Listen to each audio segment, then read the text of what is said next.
इसलिए बाहिर हेतु है, अंतरंग हेतु पर दृष्टिपात करोगे तो आपको मेरे मित्र किसी भी क्षेत्र में चले जाओ, भावों पर निर्मलता नहीं है तो मित्र क्षेत्र तुम्हें भगवान नहीं बनाएंगे। मधुबन में भी लोग संतान को जन्म देते हैं।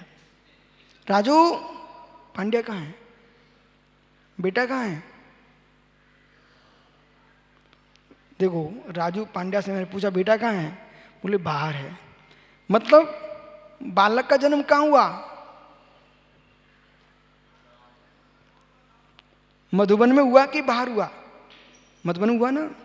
एक भाई अरिजीत सागर, जहां पर तुम सिद्ध बनने आते हो और राजू पांड्या ने बच्चे को जन्म दिया है।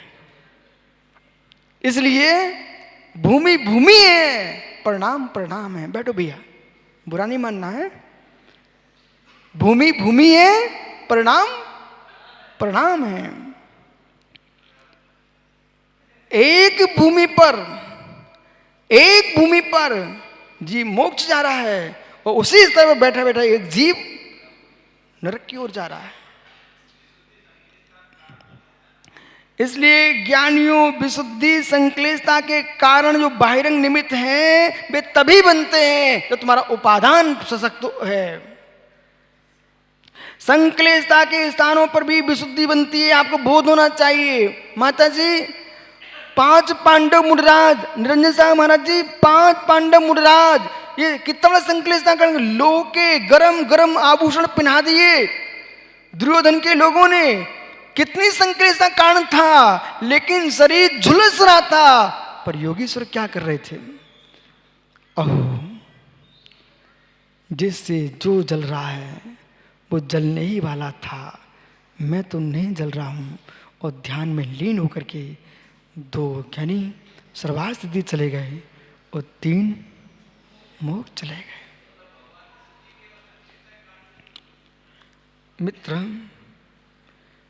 मित्र जिन जीवों की मंद कसा है, भद्र प्रणाम है, उनके लिए प्रभु विशुद्धि के साधन बनेंगे। जिन्हें बिंब सम्यक का भी कारण है, समझ रहे नहीं, लेकिन किसके लिए? जिसके कर्म की प्रकृतियों अच्छे शोषण हो रहा है। विषय पकड़ना।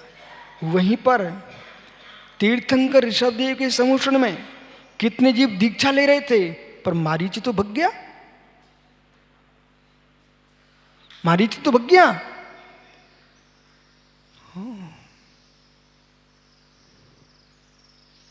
सुब्रत सागर जी जबलपुर में हजारों लोग बैठे उपदेश सुन रहे, और एक जीव को मैंने कहा भो ज्ञानी, इतना शब्द सुनते ही वो उठ के भाग गया। तो प्रश्न है ना कि जीव के क्या परिणाम किस समय चल रहे हैं। वो कहता मुझे ज्ञानी मत कहो। एक व्यक्ति भीलवाड़ा के चातुर्मास में आया, उससे मैंने कहा भो ज्ञानी, वो कहता मुझे ज्ञानी मत कहो। वो कहता मुझे ज्ञानी मत कहो। मैंने कहा भो ज्ञानी, फिर मैंने उसको ज्ञानी कहा।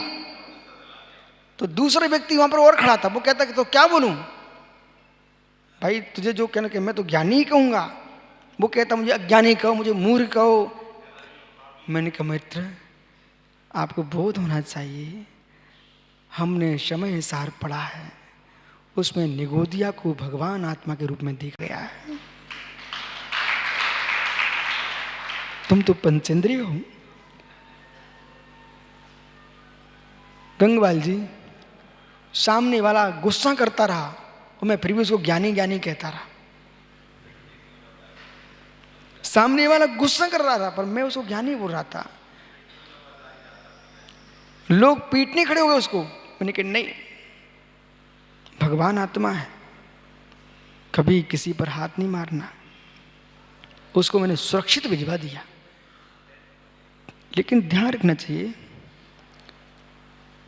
पक्ष नष्ट हो जाएंगे, परंपराएं विलीन हो जाएंगी, आपकी आत्मा शाश्वत है। भगवान महावीर स्वामी के निर्वाण के बाद आज तक कई रूप आपके यहाँ परंपराओं के बदल चुके हैं। मूल सिद्धांत कभी नष्ट नहीं होगा। प्रत्येक साधक का, श्रावक का धर्म है सारी क्रियाओं की व्याख्या करने के पूर्व सबसे पहले ये सीखना मैं जैन हूं और जैन अहिंसा प्रधान धर्म है, उस पर सबसे पहले ध्यान रखना चाहिए। आप सबकी पहचान क्या है? पहचान क्या है? न कंगी, न कड़ा, न दाढ़ी, न डंडा, कुछ नहीं है, न लोटा न सोटा। आपकी मात्र पहचान है अहिंसा। अहिंसा प्रधान है। वो अहिंसा ही चली जाएगी तो जैनत तो कहाँ। इसलिए इस बात को भूल जाइए कि मेरे पक्ष का काम नहीं करोगे तो पिटवा दूंगा, जेल भिजवा दूंगा।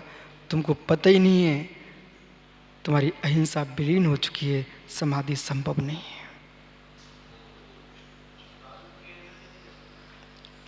जैसे रुद्र ध्यान होगा, गुड़स्तान नियम से नीचे गिरेगा। हिंसा में आनंद, चोरी में आनंद, परिग्रह संरक्षण में आनंद, ओहो, झूठ में आनंद ले रहा है जीव, तो रुद्र ध्यान में गया। और रुद्र ध्यान छठवें गुड़स्तान में होता नहीं। वो आर्त ध्यान का निदान नाम का पाया नहीं होता। तो हमारे लिए ये ध्यान रखना चाहिए किसी भी प्रकार से। विष्णु सागर जी, मित्र, चाहे पेन मेरे पास हो, आपके पास हो, पर इस पेन के पीछे इतना ध्यान रखना, रुद्र ध्यान तो नहीं हो रहा है। और रुद्र ध्यान कहीं हो गया तो भैया भैया भैया इधर देखो ना, हमने गेहूं के दाने को चमकते देखा, गेहूं के दानों को गंगवाल जी चमकते देखा, लेकिन अंदर उसे कीड़ा लग चुका था, खोखला चमक रहा था, अंदर था कुछ नहीं। ऐसे यदि साधक के रुद्र ध्यान हो गया तो भेष चमकते दिखेगा, भावों के अंदर खोखला रहेगा।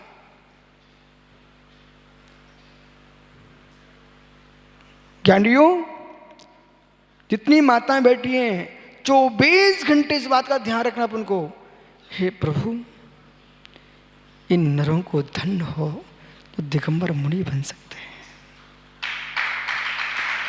इसलिए ऐसा उपक्रम मेरा हो, मेरे भाव इतने विशुद्ध हो जाएं, अगली पर्याय मनुष्य की मिले मुझे, पुरुष बनूं और दिगंबर मुनि बन के भगवान बनूं। अहो पुरुषों, तुम्हें मालूम नहीं तुम्हारी कितनी कीमत है। एक नपुंसक से पूछो, एक मां से पूछो, वो तुम सबको देख करके कितना दुखी होती है।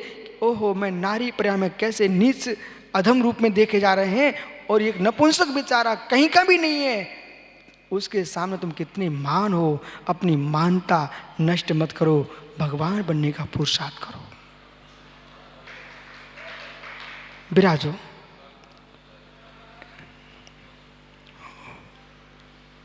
पुण्य पाप का स्थान कहाँ है समत्व सागर जी?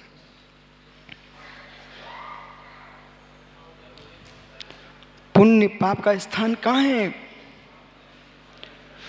विशुद्धि संक्लेश संगम चेत,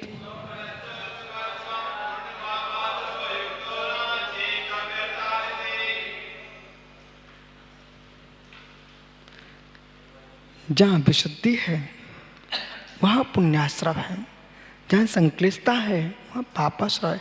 हे अरहंत देव, आपके शासन में और कोई पुण्य पाप का हेतु नहीं है, व्यर्थ है। भैया, चेन्नई मित्र चाहे श्रीफल लेके आओ, चाहे कोई दूसरा फल लेके आओ, फल हेतु निमित्त है, लोभ का त्याग किया आपने, लेकिन परिणामों में निर्मलता है। तो बुंदेलखंड के ज्वार के दाने भी गरधर स्वामी की टोंक पर मोती बन गए थे।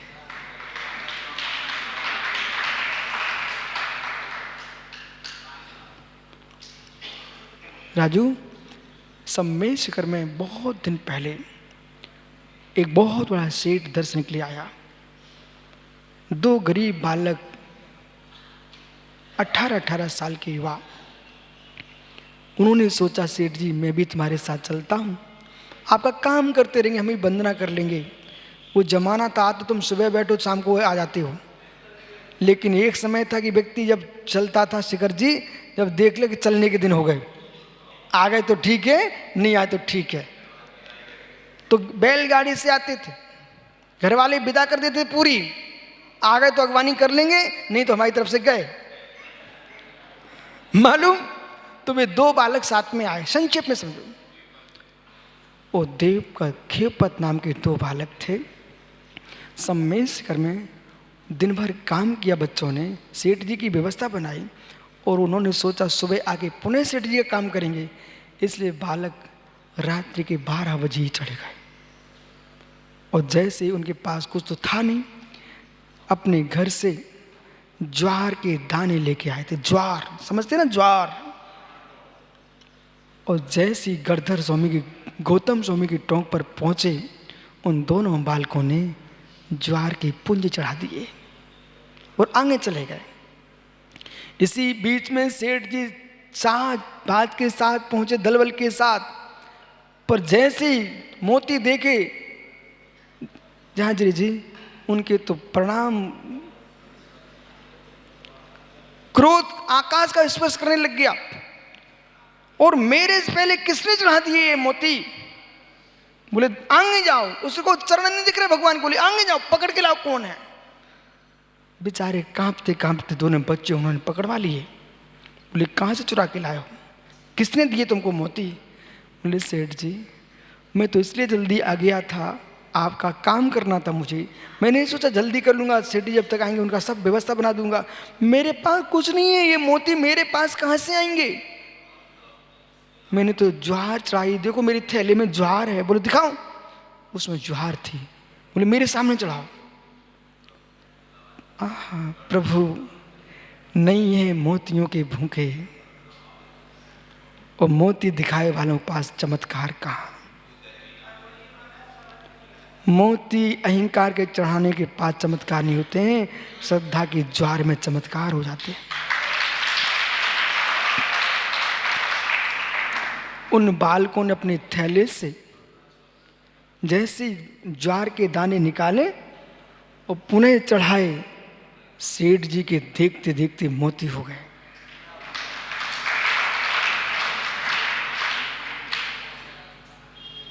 अब सेठ जी ने गणधर परमेष्ठी के चरण बाद में पड़े, उन बच्चों के पैर छूले, बेटा मुझे नहीं था पता, मैं तो अहंकार में डूबता था, सच्चे भक्त तुम ही हो।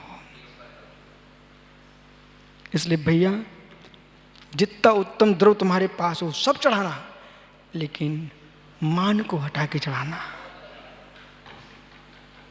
विराजो भैया, आपका समय हो गया।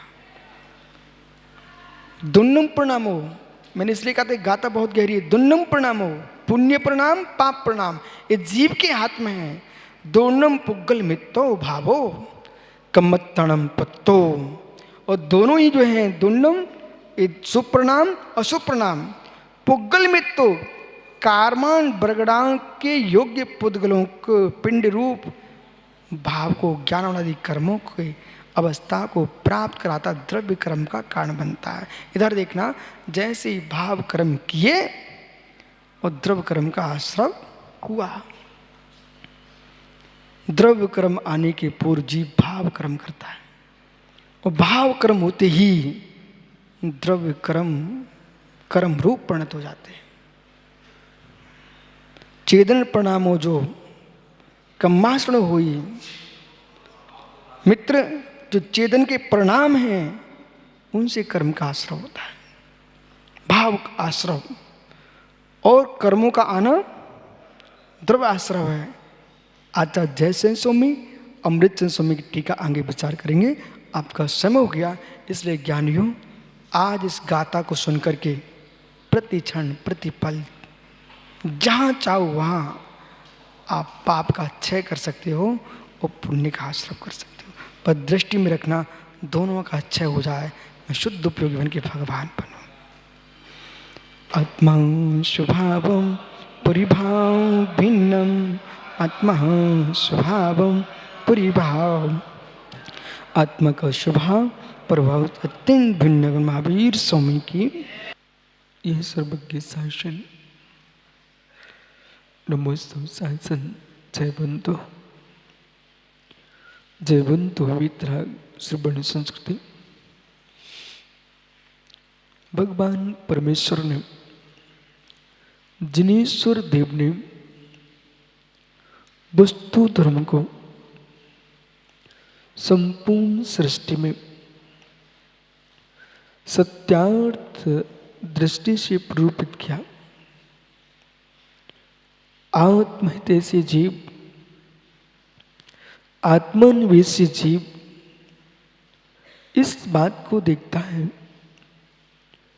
सुखी भाव विशुद्धि वर्धमान कैसे हो और पर प्राणियों की रक्षा कैसे हो।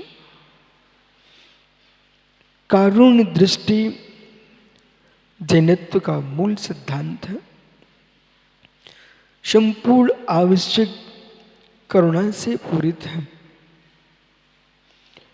अपने आप को षट आवश्यकों में लवलीन करके साधक क्या दिखाना चाह रहा है कि मैं अपने आवश्यकों में इतना तल्लीन रहूं कि अनावश्यक मानसिक विचार मेरे मन में न आने पाए, मेरी मानसिक अहिंसा का पालन हो। ये योगीश्वर सट आवश्यक कर्तों में इतने तल्लीन रहते हैं कि मेरे वचनों से अनावश्यक किसी के प्राण हरण हो जाए, किसी के राजनीति के शब्द न आने पाए, ऐसे आशीर्वाद मेरे मुख से न निकल जाए जिससे दूसरे को, मेरे मित्र जंगल में भटकना पड़ जाए। ऐसे मेरे मुख से शब्द ना निकल जाए राग के वशीभूत होकर के कि किसी जीव के प्रति द्वेष बुद्धि के वचन हो जाए। ऐसे वचन न निकल जाए मेरे माध्यम से कि जो कि दूसरे के द्वारा दूसरे को, मेरे मित्र, संकट की घड़ियां देखने पड़ जाए। पंडित जी, जीवन में साधना का मार्ग तो चुनना, लेकिन स्पष्ट मैं कह रहा हूं मोक्ष मार्ग पर चलने के परिणाम किसी भी जीव के हों, मोक्ष मार्गी बन के ही हों।